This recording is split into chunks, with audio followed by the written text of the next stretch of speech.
जीव हमारी जाति है, मानव धर्म हमारा। हिंदू मुस्लिम सिख ईसाई धर्म नहीं कोई न्यारा।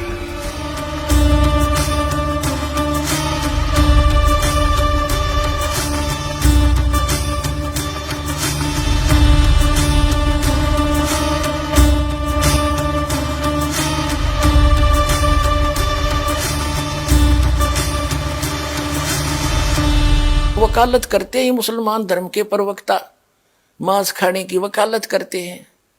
क्योंकि देखो, अगर कुरान शरीफ में या किसी पुराण में, वेदों में और गीता में मांस खाने का कहीं प्रावधान नहीं है। यदि किसी पुराण में और यदि किसी कुरान में और यदि फिर बाइबल में, इससे आगे जहां परमात्मा ने, उस अल्लाह अकबर ने, समर्थ भगवान ने 6 दिन में सृष्टि रची, 7वें दिन वो तो तख्त पर बैठ गया जाके विधान बता के कि किसी ने भी मांस नहीं खाना है, ये खाने की वस्तुएं तुम्हें हलाल हैं, बाकी सब हराम है। इससे आगे कोई लेख उल्लेख है, चाहे वो पुराण में है, चाहे कुरान में है, चाहे बाइबल में या तौरात में है, या चाहे अन्य किसी इंजिल में है या जबूर के अंदर है, वो अल्लाह अकबर का आदेश नहीं है, वो किसी अन्य देव का आदेश है। उसका आदेश पालन करके आप उस अल्लाह अकबर के विधान को तोड़कर दोषी बन जाओगे। नबी मोहम्मद नमस्कार है, राम रसूल कहाया, 1,80,000 को सौगंध जिन नहीं कर चलाया। अरस कुरस पर अल तकत है, खालिक बिन नहीं खाली, और वह पैगंबर पाक पुरुष थे, साहिब के अब्दाली। उसी परमात्मा ने कहा है कि जो नर गोश्त खाते हैं प्रत्येक राक्षस जान, इसमें संशय है नहीं, हिंदू खाइयो चाहे मुसलमान। कहते जो मांस खाते हो प्रत्येक राक्षस है, चाहे हिंदू हो चाहे मुसलमान। ये तुमने अपना फार्मूले आप बना रखे, उन महापुरुषों के आदेश नहीं है। कहते हैं मांस खावे सो ढेढ़ सब, और मद पीवे सो नीच, और कुल की दुर्मति पर हरे, भगवान कहे सो ऊंच। कहते मांस खावे सब ढेढ़ है, चाहे हिंदू है चाहे मुसलमान, सिख है या ईसाई। और कहते हैं मद पीवे सो नीच, शराब पीते वो महान नीच आदमी है। और अपने कुल का भी नाश करते हैं, केवल जो उस अल्लाह अकबर का सच्चा नाम जपते हैं वही ऊंचे हैं। समझदार को संकेत बहुत होता। अब आप जी को दिखाया है परमात्मा नर आकार है, 6 शरीर है, 6 दिन में सृष्टि रची, और परमात्मा ने 6ठे दिन मनुष्य को अपने जैसा, अपने अनुरूप, अपने शरीर जैसा, अपनी सूरत जैसा उत्पन्न किया, नर और नारी करके उनकी उत्पत्ति की, और उनको खाने के लिए आदेश दे दिया। अभी आपने पढ़ा, आप फिर भी पढ़ सकते हैं।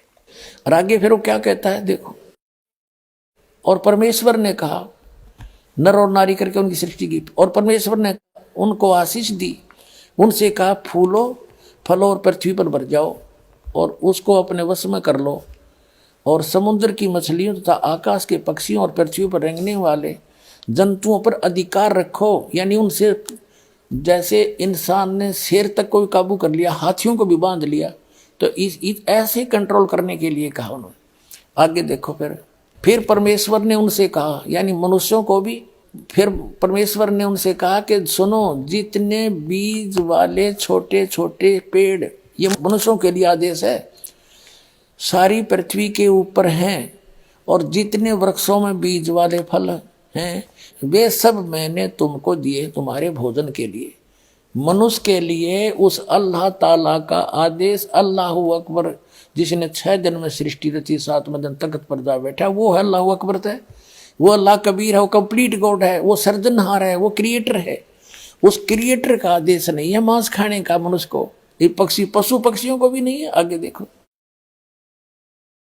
तुम्हारे भोजन के लिए, ये तो मनुष्यों के लिए। आगे देखो, यहाँ आगे हम, और जितने पृथ्वी के पशु और आकाश के पक्षी और पृथ्वी पर रेंगने वाले जंतु हैं, जिनमें जीवन का प्राण है, उन सब के खाने के लिए मैंने सब हरे हरे छोटे पेड़ दिए, और वैसा ही हो गया, यानी घास फूस।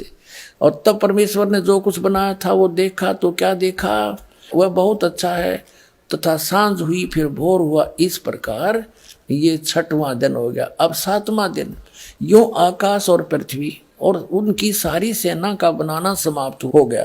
और परमेश्वर ने अपना काम जिसे वह करता था 7वें दिन समाप्त किया, और उसने अपने किए हुए सारे काम से 7वें दिन विश्राम किया। और परमेश्वर ने 7वें दिन को आशीष दी और पवित्र ठहराया, क्योंकि उसमें उसने सृष्टि की रचना के अपने सारे काम से विश्राम लिया। ठीक, अपने आत्माओं, जो क्रिएटर है, जो सबका रचनहार है, जो अल्लाहू अकबर है, जो सुप्रीम गॉड है, उसने 6 दिन में सृष्टि रची, 7वें दिन तख्त पर जा बैठे। उसी के विषय में कुरान शरीफ में स्पष्ट किया है कि ये वही है। कुरान शरीफ का ज्ञानदाता कह रहा है ये वही अल्लाहू अकबर है जिसने 6 दिन में सृष्टि रची, 7वें दिन तख्त पर जा बैठा। उसकी खबर किसी बाखबर से पूछ लो, वो तो 7वें दिन सारी रचना रच के चला गया। उसके बाद इस काल के अंतर्गत आ गया बागडोर, और इसने फिर अपने 3 पुत्रों को ड्यूटी दे रखी है। इस काल भगवान ने भी अपने 3 पुत्रों को, ब्रह्मा विष्णु महेश को ड्यूटी दे रखी आंखें संभालन की, तो वो आगे ही ने बागडोर संभाल ली।